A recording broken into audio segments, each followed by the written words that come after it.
Now let me go ahead and change the security rules or add firewall rules in the public access. This is the place I have gone to: security, networking and networking. Then we have public access and then manage public access. First, let me go ahead and disable it completely. So once I disable it, I'll see whether I'm able to upload the file or not. Let's save it. And I have created new file laptop2.txt, and I'll try to upload the file using the same SAS token. Now it says authentication failure and the status was cancelled. And here you see authentication failure for obvious reasons, because the public access is disabled. Now let me go ahead and change it. I'll enable the public access, but I'll not enable from all networks. I'll provide the network access scope as enable from selected networks. Now the moment I select this, multiple other options open up. First is the virtual networks, and I can add a virtual network here. Now if I add virtual network, it'll use service endpoint rather than private endpoint. So I'll show you this later on, but I can add a virtual network which can be either existing or a new VNet.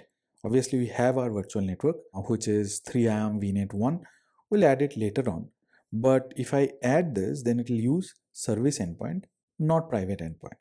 Then you have this IPv4 address, in which case it is asking me to allow select internet IP address to access your resource.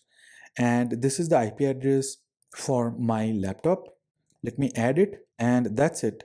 I'll not add anything else. I should be able to upload the file again. So let me save this. Now there is only one file. Now let me go ahead and try to upload the file from my laptop whose IP address I have allowed. The copy is done. Now if I refresh, I should be able to see the file. So as you can see, laptop2.txt has been uploaded. I'll make a little bit of change, and I'll mention some other IP address which is not mine. This is not my IP address that I'm providing. I'm providing some other IP address. Now let me go ahead and try to upload a new file, laptop3.txt. Obviously I'll have to create it, and now let's try to upload this file. I should not be able to do so. I have already gotten the error, which is authentication or authorization failure, because my IP address is not allowed.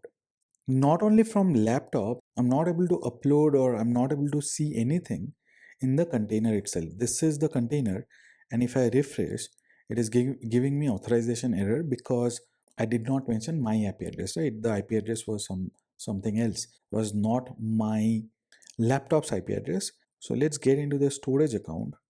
I'm able to see the storage account and all the information. But if I go to containers and click on the container, I'm getting this error because my IP address is not allowed. So I've done the first POC, in which case the source is my laptop. First of all, I enabled from all, meaning that access from internet was allowed and I was able to upload the file. Then I did not enable from all, but I enabled my laptop IP and I was able to upload. Then I disabled, or in fact, I did not select enable from all. I selected some other IP address, which is not my laptop's IP address. In that case, I was not able to upload the file.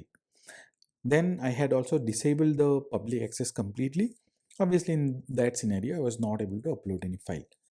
So this is how it was done from my laptop. Now let us go ahead and do it from the public VM. Once the testing from public VM is done, then we'll go ahead and do it from the private VM using private endpoint, not public endpoint.